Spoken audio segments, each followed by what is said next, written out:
Ready for a challenge in Wisconsin? What do you see challenging like them?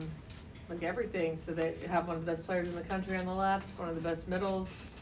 I think they're starting to figure it out with their new setter, and I know they're definitely going to be motivated to beat us. So I think there's more than just one thing. I think the whole matchup is challenging. Is this team hungry for a challenge like this? Is this what they need at this moment? Feels like they're hungry and just excited to play in a crazy environment and, you know, take on another great player. I think it's always fun to go into a match, you know, hoping to perform at a high level and be able to slow somebody down. But, you know, I also think this team hasn't had a challenge like that in a while. So, you know, hopefully it doesn't come out that we've been complacent or that, you know, we need this. It'd be great if we played awesome and it wasn't a challenge, but I think most of us know that's unlikely.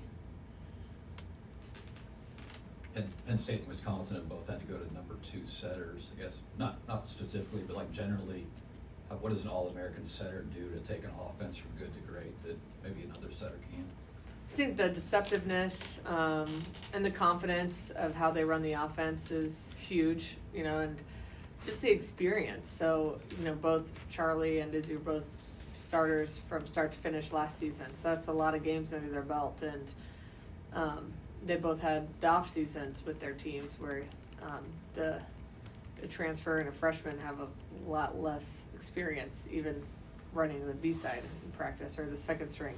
And then I just think usually All-American setter is very good at all the other parts of the game, blocking, defense, serving. So you're not only losing a lot from the setting position, but it's everything else that usually shows up in big moments and big plays, whether it be a great dig or a serve that those type of players can deliver.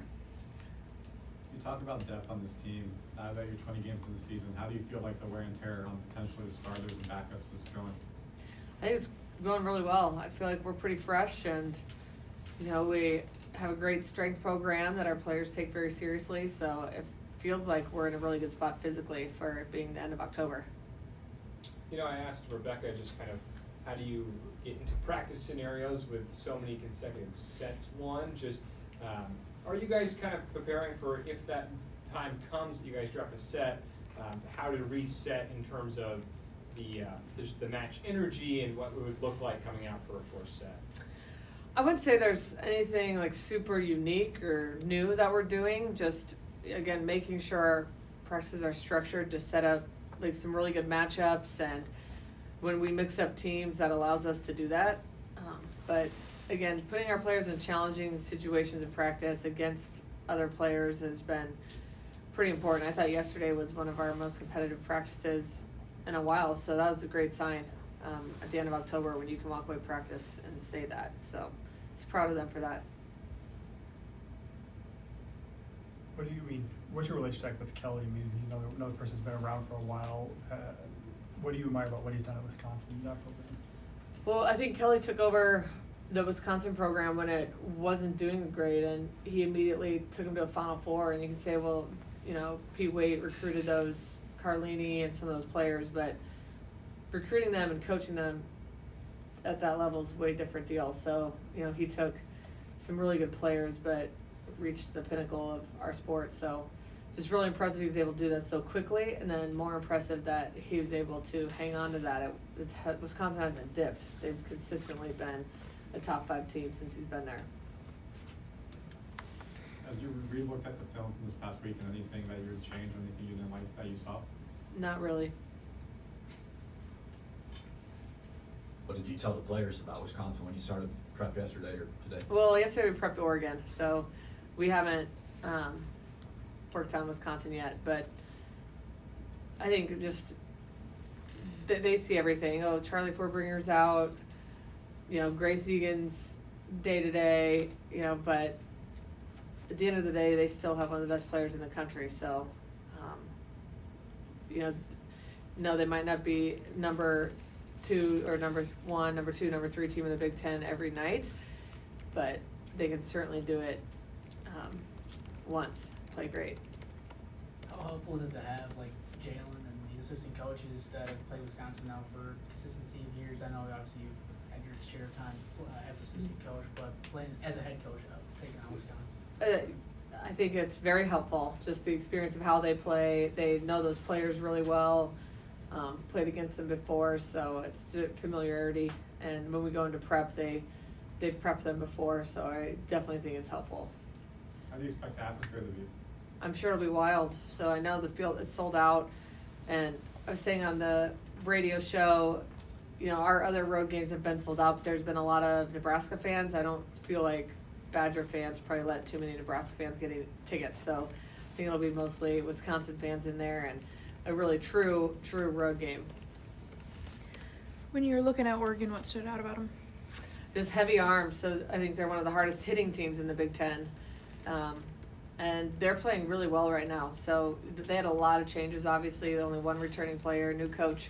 So it's going to take a minute to gel, and it feels like they're hitting their stride. So that game, at the beginning of the year, you didn't think it would be quite as challenging. And now you're looking at it, it's like that's going to be a huge challenge coming off a night game on the road and turning around and playing an Oregon team who's playing very well and looking confident. Final questions?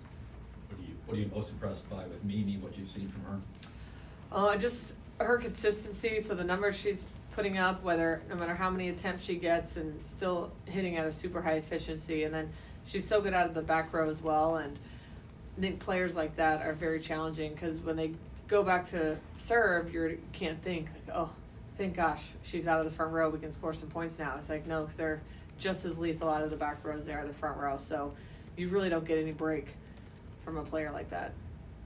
I saw you on the sidelines of the football game. What was it like to be there? And can you talk about just the experience of what Troy does for the different programs and having you all come together as coaches? Yeah, I love going to football games and all sporting events. So being able to be on the sidelines, it was great. My husband's an alum, so he was down there as well, which was fun. And I think Troy just really cares about the whole experience, not just one or two pieces about it for his athletes and the coaches. So making sure that we're all connected and supporting each other, and he makes it convenient and fun to do that, which is huge. You gonna have a costume practice this week? I think so, probably tomorrow. Is that something that they approached you about, or? It's just like they kind of told me we're doing that, so. You didn't have a choice. Didn't have a choice, but I think it's pretty common.